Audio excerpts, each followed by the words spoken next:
Vamos orar primeiro, antes de eu ler as Escrituras? Senhor, ao abrirmos a Tua Palavra, cremos, Senhor, que a Tua voz ecoa em nosso coração. Ao abrirmos a Tua Palavra, cremos que o Teu Espírito fala à Tua Igreja.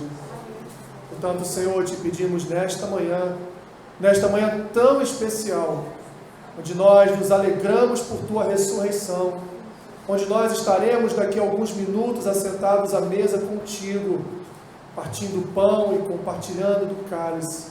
Nós queremos pedir a ação do Teu Espírito Santo sobre a vida da Tua Igreja, de forma a edificá-la segundo a Tua Palavra. Assim oramos, desde já agradecidos, Senhor, por Tua operação milagrosa em nossos corações, em nome de Jesus. Amém. Desde a hora sexta até a hora nona, houve trevas sobre toda a terra. Por volta da hora nona, clamou Jesus em alta voz, dizendo: Eli, Eli, lama sabachthani, o que quer dizer: Deus meu, por que me desamparaste? E alguns dos que ali estavam, ouvindo isto, diziam: Ele clama, ou ele chama por Elias. E logo um deles correu a buscar uma esponja, e tendo-a embebido de vinagre, colocado na ponta de um caniço, deu-lhe a beber. Os outros, porém, diziam: Deixa, vejamos se Elias vem salvá-lo. E Jesus, clamando outra vez com grande voz, entregou o Espírito. Eis que o véu do santuário se rasgou em duas partes, de alto a baixo. Tremeu a terra, fenderam-se as rochas. Abriram-se os sepulcros, e muitos corpos de santos que dormiam ressuscitaram. E saindo dos sepulcros, depois da ressurreição de Jesus, entraram na cidade santa e apareceram a muitos.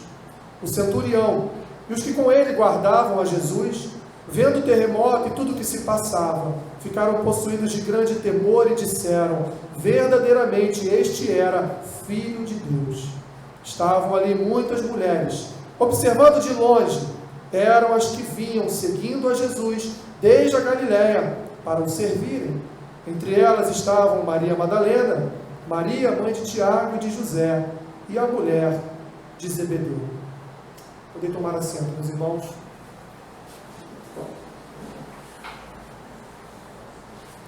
Tudo pronto para o sacrifício. Lenha do holocausto, fogo sendo preparado, cutelo separado. Pai e filho caminhavam juntos, subindo um monte, para o mesmo lugar onde Deus indicara que haveria de ser feito o sacrifício. Pelo caminho, talvez numa das cenas mais dramáticas das Escrituras, o jovem para o seu pai e pergunta: Pai, onde está o animal para o sacrifício? E o seu pai, com uma fé, talvez a demonstração de uma maior fé em todas as Escrituras, diz: o Senhor proverá.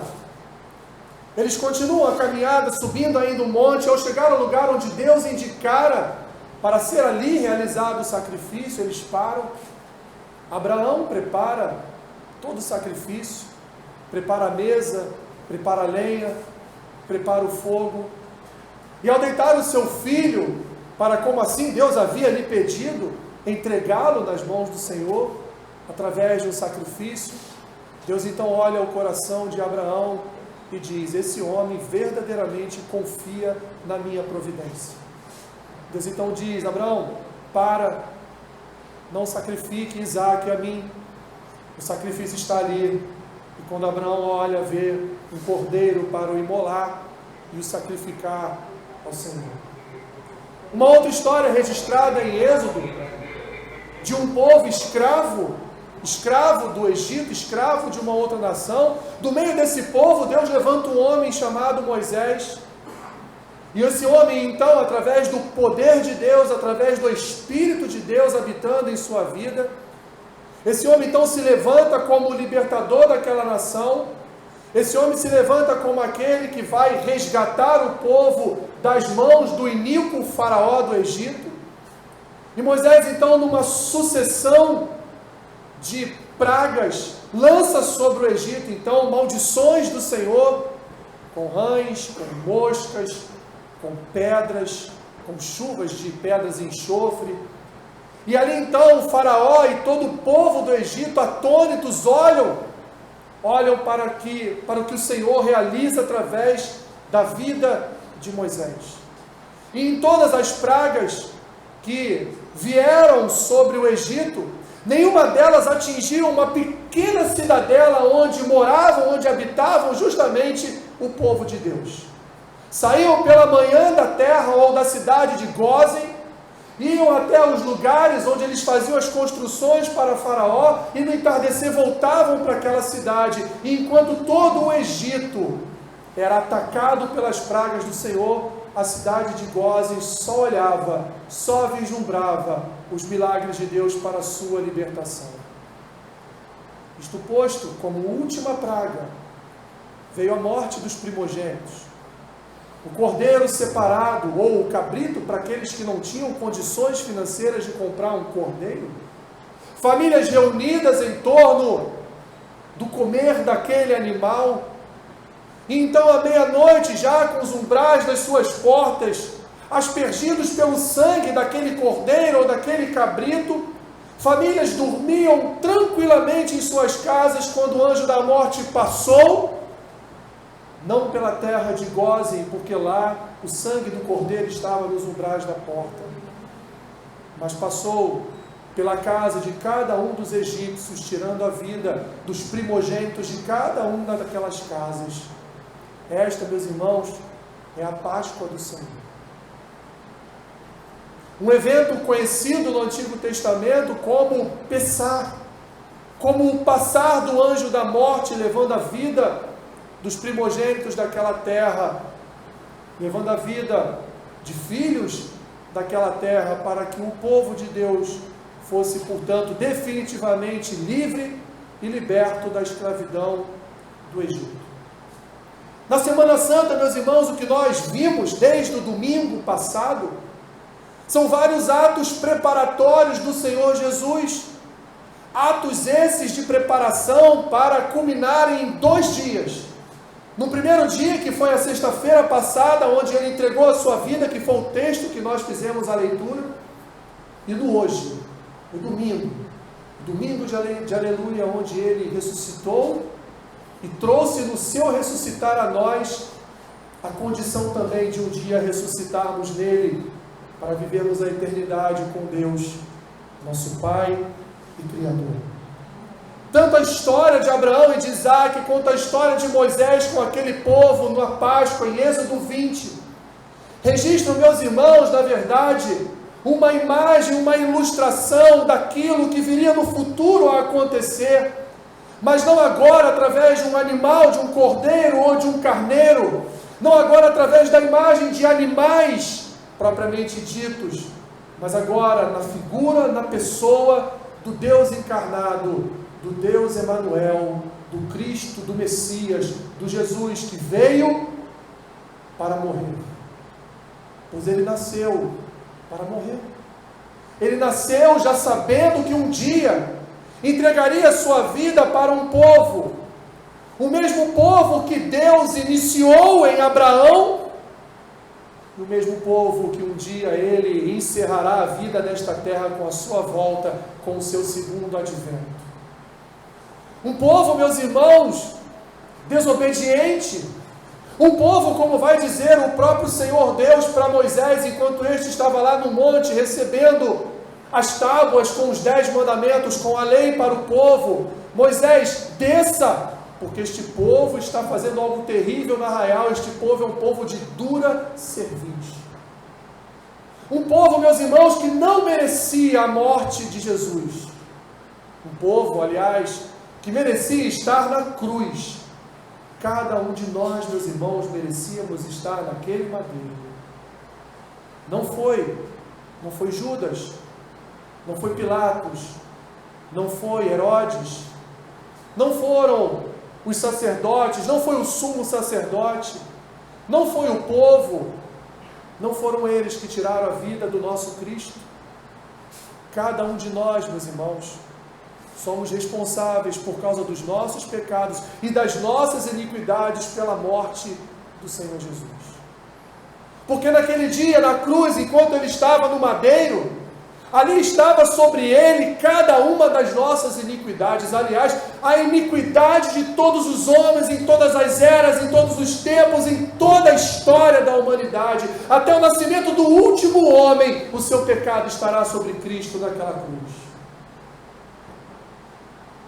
Por isso, que no Getsemane, momentos antes, horas antes da sua morte, quando ele separou um tempo para estar a sós com Deus em oração, pois o seu desespero como homem era tamanho, porque ele sabia que iria sofrer, é por isso que ele suou sangue. É por isso que dos seus poros brotaram gotas de sangue. Tamanho desespero do nosso Senhor Jesus, por tudo aquilo que ele iria passar. Mas ele, meus irmãos, em nenhum momento ele disse não. E o seu não seria um não para o Senhor, o seu não seria um não para nós. Em nenhum momento ele disse não para nós. Ainda que o cálice da ira de Deus derramado sobre ele fosse por demais pesado, fosse por demais cruel, fosse de fato trevas sendo derramadas sobre a vida do nosso Cristo, ainda assim ele disse para Deus: passa de mim esse cálice, mas que seja feita a tua vontade e não a minha. Ainda assim, meus irmãos, quando Judas chegou com os sacerdotes, com os soldados lá do Sinédrio para prender a Cristo, ainda assim ele olha para Judas e diz para Judas: meu amigo, faça o que você veio fazer. Ele olha para Judas ainda com olhos de amor, mesmo sabendo que as Escrituras diziam que maldito seria aquele que trairia o Salvador. Mesmo sabendo que Judas iria ser um homem amaldiçoado, iria ser um homem condenado eternamente, não porque ele se enforcou, como todos dizem, mas porque ele traiu o Salvador. Porque ele foi um instrumento, a ferramenta divina, a ferramenta do Senhor para trair o seu Salvador. Humilhado não por Pilatos, humilhado não por Herodes, mas humilhado por seu próprio povo, que cuspiu, o esbofeteou, e aí sim Roma o açoitou. Pilatos mandou açoitá-lo para ver se o povo iria ter já a satisfação de ver só um açoite, mas não, o povo queria mais, os mestres do tempo queriam mais, nós, meus irmãos, queríamos mais, porque se lá estivéssemos, nós também gritaríamos: solte Barrabás e crucifique Cristo. Porque quem estava ali diante de Cristo de um lado e de Barrabás do outro, meus irmãos, não eram os impiedosos, não eram os ímpios, não eram os gentios, quem estava ali era a igreja dele, era o povo dele, era o Israel de Deus que estava diante do Cristo, e foi o Israel de Deus que pediu: crucificam, crucificam, crucificam. Fomos nós. O sábado, chamado Sábado Santo, e na nossa cultura, um sábado onde fazíamos, hoje não temos mais isso, né? Graças a Deus. Mas fazíamos bonecos de Judas. Eu, quando era adolescente, adorava malhar Judas. Mas na verdade, meus irmãos, eu malhava a minha própria imagem em Judas. Porque todos nós um dia traímos ao Senhor Jesus com as nossas iniquidades e os nossos pecados. Todos nós somos a imagem de Judas, a imagem do traidor, a imagem daquele que olhava para o seu saquetel de dinheiro, aquele que olhava para a sua própria vida, aquele que não se importava com Maria derramando de um vaso de alabastro aquele nardo puro, aquele perfume caro sobre os pés de Jesus, enxugando com seus cabelos. Segundo as palavras de Judas, era um perfume tão caro que dava para sustentar toda uma família durante um ano. Jesus na cruz, meus irmãos, Jesus na cruz realiza 3 atos aqui em Mateus 27, do 45 ao 56. 3 atos ocorrem aqui nas Escrituras. Eu quero aqui rapidamente passar por esses 3 atos. O primeiro ato é o ato do desespero, é o ato da solidão, é o ato do estar só, é o ato de olhar para todos e eu estou sozinho, todos me traíram, porque não foi só Judas, porque Pedro me negou 3 vezes antes que o galo cantasse. Não foi só Judas que me traiu, não foram só os sacerdotes, não foi só o sumo sacerdote, não foi só o meu povo, o povo de propriedade exclusiva de Deus, a nação santa do Senhor, segundo aquilo que foi formado desde Abraão em Gênesis capítulo 12. Não foi só esse povo que está aqui presente olhando e se regozijando com a minha morte na cruz, mas foi o Alessandro lá no século 21 que me traiu. Foi toda a humanidade que depositou sobre mim os seus pecados, as suas iniquidades. Foi Adão que eu tirei do pó, Adão que eu fiz homem, Adão me traiu. E trouxe sobre toda a humanidade a maldição do pecado. Trouxe sobre todo o DNA a maldição do pecado.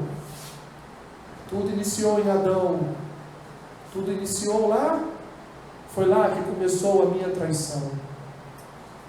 Ele então, citando o que Davi havia descrito no salmo que nós fizemos a leitura de abertura, o Salmo 22,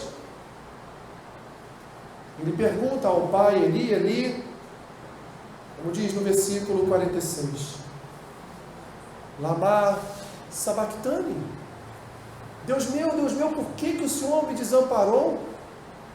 Mas a verdade, meus irmãos, não era o desamparar de Deus, como muitos autores chegam a dizer, que Deus virou as costas para Cristo, que Deus não suportava ver a dor da aflição do filho, ou que Deus não suportava ver todos aqueles pecados sendo colocados sobre o seu filho. Na verdade, meus irmãos, ali estava se cumprindo a vontade de Deus, como diz em Isaías, aprove ao Senhor, alegrou-se o Senhor em ver o próprio Cristo na cruz ser enfermo, levar sobre si cada uma das nossas enfermidades e os nossos pecados. Deus estava ali, Deus estava presente, porque aquele que estava na cruz não era só um homem, mas ele era o Deus encarnado, ele era o Senhor, que há 33 anos atrás, antes da sua morte, estava no céu, assentado à destra de Deus, e criou todas as coisas, formou todo o universo, como diz Paulo em Colossenses. Nele, por ele, todas as coisas foram criadas, quer principados, quer potestades, tudo foi feito por vontade e pela verbalização da sua vontade, pois João vai dizer que ele era o Verbo encarnado de Deus.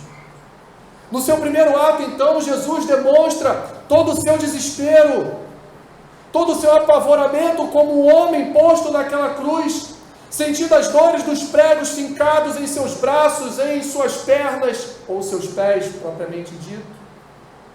Mas ali está ele em agonia, em sofrimento, porque espiritualmente, meus irmãos, ele estava levando sobre si o pecado, ou os pecados de toda a humanidade.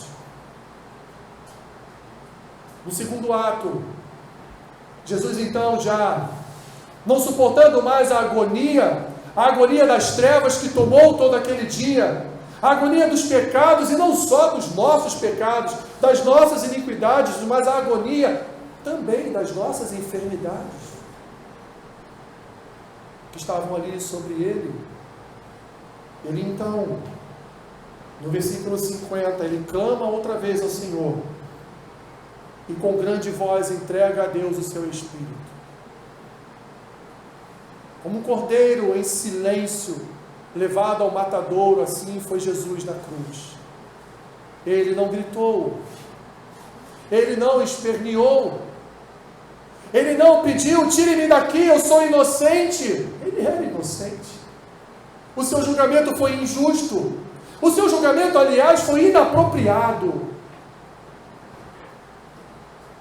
Todo o processo do seu julgamento foi ilegal, pois o julgamento naquele período, ele tinha atos processuais a serem cumpridos, e nenhum deles foram cumpridos no julgamento do Senhor Jesus. Não era assim que Roma julgava os seus réus. Não era assim que Roma fazia com aqueles que estavam diante de um tribunal.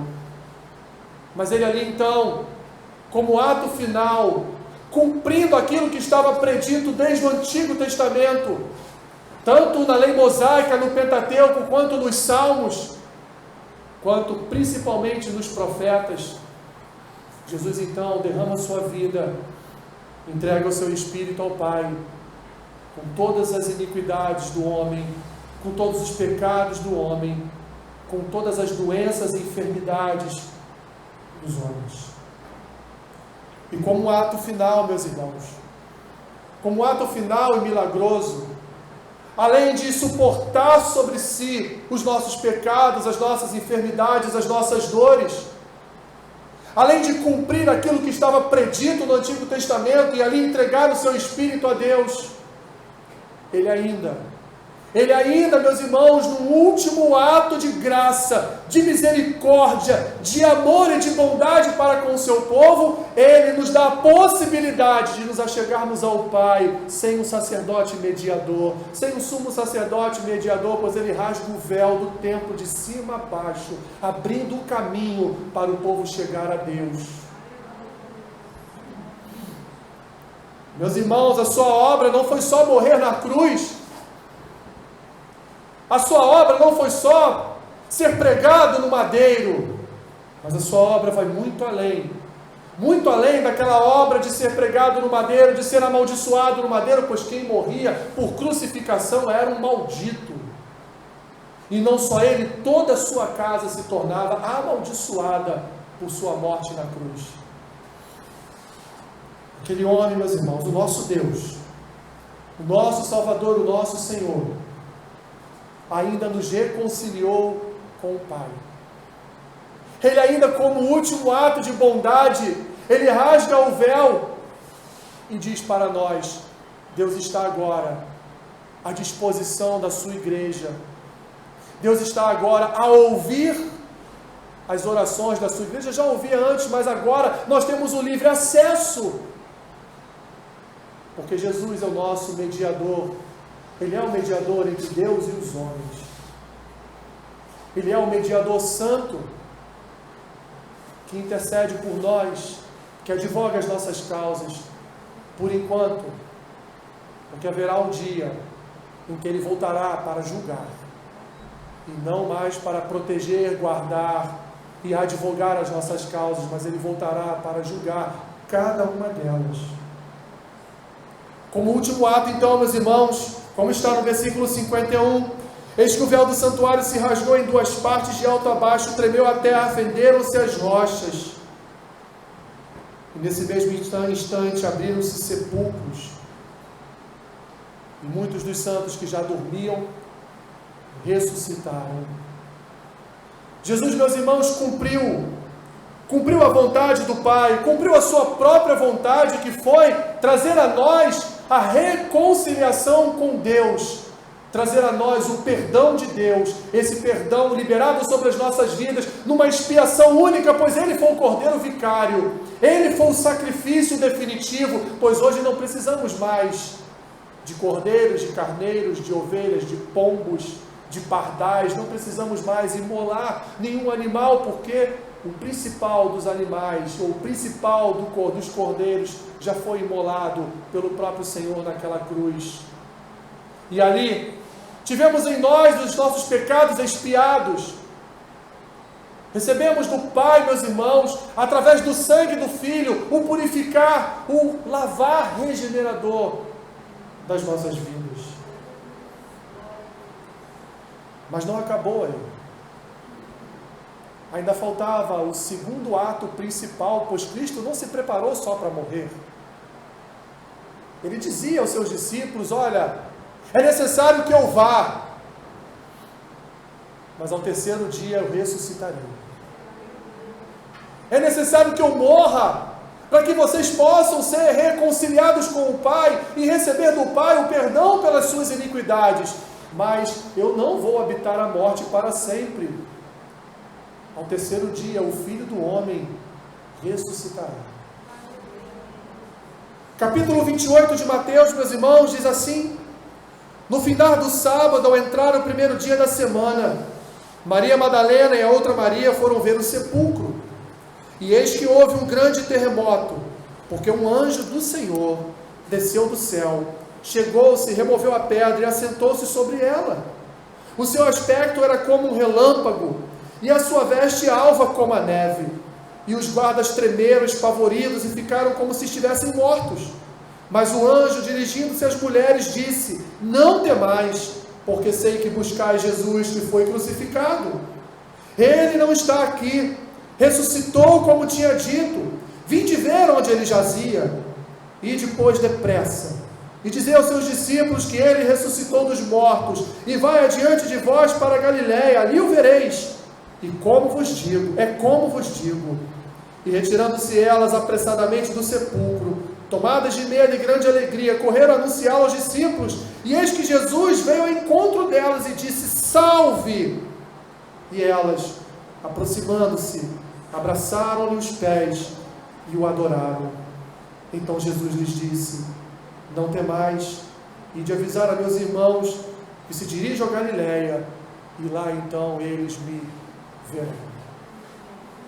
O ato final de Cristo não foi a sua morte, o ato final de Cristo foi o seu ressuscitar. E voltando, meus irmãos, ao capítulo 27, versículo 52, após a abertura dos sepulcros, e após a ressurreição de Jesus, os santos que dormiam enterrados nos seus sepulcros, seus corpos levantaram dali, e eles foram passear por Jerusalém, pela cidade santa, e todo o povo, toda a multidão do povo olhava: aquele é Elias, aquele é Moisés, aquele é José, aquele é Abraão. Pois esses homens, ao ressuscitarem, andaram por toda Jerusalém, porque Jesus, ao ressuscitar, trouxe a nós a ilustração, a visão daquilo que um dia acontecerá com cada um de nós. Nós também seremos ressuscitados, porque Ele ressuscitou.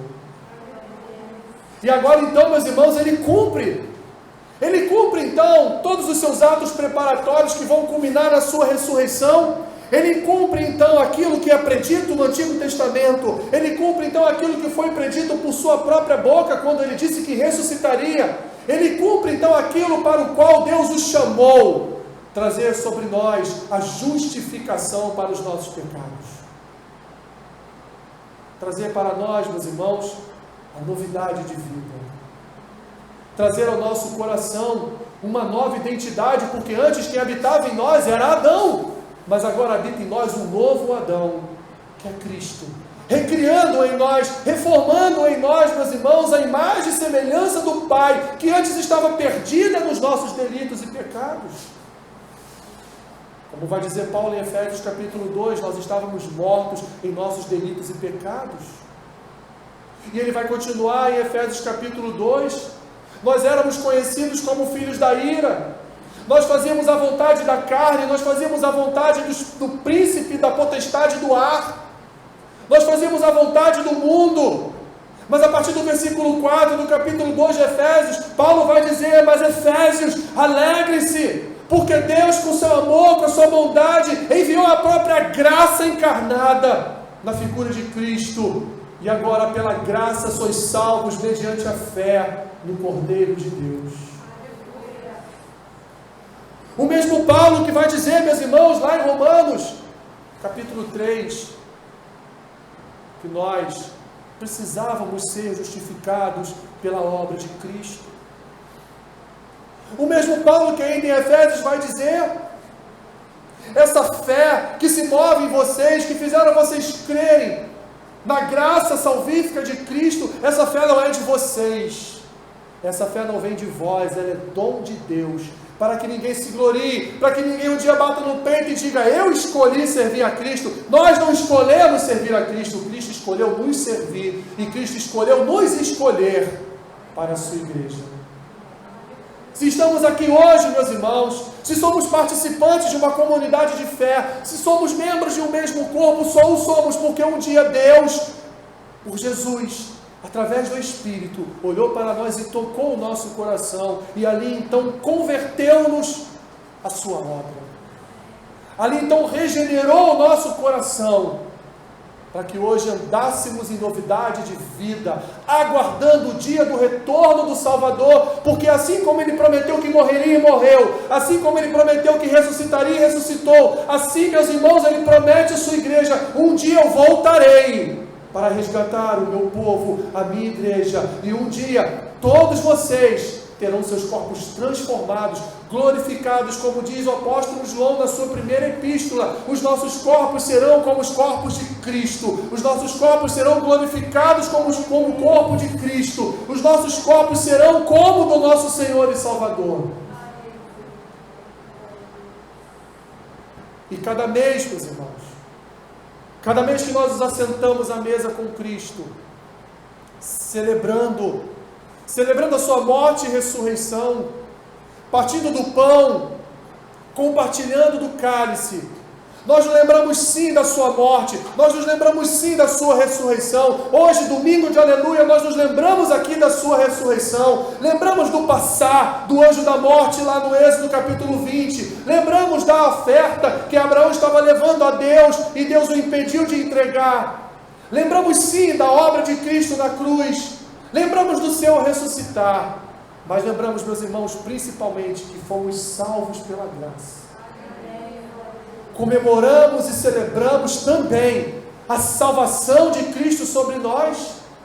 Comemoramos e celebramos também, meus irmãos, que um dia esse corpo que chora, que sente dor, esse corpo que fica triste, esse corpo que tem ansiedade, esse corpo que entra em depressão, esse corpo tão amaldiçoado pela natureza adâmica, esse corpo será transformado pelo poder do nosso Senhor e Salvador Jesus Cristo. Um dia, ou debaixo de uma cova, ou ainda com vida, nós ressuscitaremos para a eternidade. Nós seremos completamente transformados e habitaremos para sempre uma cidade santa, uma nova Jerusalém, uma Jerusalém recriada pelo Senhor, que descerá dos céus. E ali então, viveremos a plenitude do face a face com Deus. Você não vai sentir mais dor no seu novo corpo, você não vai mais chorar no seu novo corpo, você não vai nem casar-se mais, nem dar-se em casamento, porque assim diz as Escrituras. Nós viveremos para sempre, meus irmãos, sem dor, sem pranto, sem mágoa, sem falta de perdão, sem falta de piedade, sem falta de misericórdia, sem falta de amor. Porque nós viveremos como estão hoje os 24 anciãos que estão diante do Senhor, viveremos sempre louvando e adorando o nosso Cordeiro, mas não mais sentados em bancos de igrejas, não mais sem vê-los, sabendo que Ele está aqui, Ele está presente aqui, Ele está em nosso meio, Ele está em nosso lado, Ele está em nós, Ele habita na sua igreja, mas não será mais assim, nós estaremos face a face com o Verbo, estaremos face a face com Deus, estaremos a eternidade face a face com o nosso Senhor e Salvador, agradecendo a Ele tudo que Ele fez por nós, agradecendo a Ele tamanha salvação, agradecendo a Ele da obra que Ele realizou naquela cruz e o seu ressuscitar para andarmos em novidade de vida. Cristo ressuscitou, meus irmãos, mas Ele não ressuscitou só para voltar, como vai dizer Lucas, como vai dizer Atos, só para voltar para o Pai e assentar-se novamente à destra de Deus Pai e lá ficar com o Pai, governando, continuando a governar todo o universo. Cristo, Ele ressuscitou, meus irmãos, para habitar em mim e em vocês. Ele ressuscitou para habitar na sua igreja. Ele ressuscitou para ser o cabeça do seu povo, cabeça da sua igreja. Ele ressuscitou para todos os dias, quando nós acordamos pela manhã, nos lembrarmos de que Cristo está em nós e Ele é a esperança da glória que vive em nós. Ele é a nossa esperança de vida eterna. Ele é a esperança de que se aquele dia começou ruim, ele pode terminar bom, ele pode terminar bem, ele pode terminar melhor do que ele começou, porque é do Cordeiro que vem as suas misericórdias, que são renovadas sobre nós todas as manhãs. Louvado seja o nome do Senhor. Bendito e santo é o teu nome. Glorificamos o Senhor e exaltamos o teu nome nessa manhã. Obrigado, Jesus. Obrigado por tua grande salvação. Obrigado por toda a tua obra na cruz. Obrigado por tua ressurreição. Obrigado pelo teu sangue que está sobre as nossas vidas como um selo, o selo da nova aliança, o selo desta aliança feita não mais do sangue de cordeiros, mas do sangue do Cristo de Deus, do Jesus do Pai, do Emanuel, do Deus conosco, do Deus presente. Obrigado, Senhor, Obrigado por nossas vidas transformadas. Obrigado porque no futuro teremos os nossos corpos também transformados para a glória do Teu nome. Obrigado, Jesus. Abençoe-nos neste momento que estaremos aqui assentados contigo, participando da mesa com o Senhor. Abençoe meu irmão, abençoe minha irmã, que ao comermos do pão e tomarmos do cálice, sejamos renovados na unção do Teu Espírito. O que te pedimos, Senhor, e oramos assim, em nome de Jesus. Amém.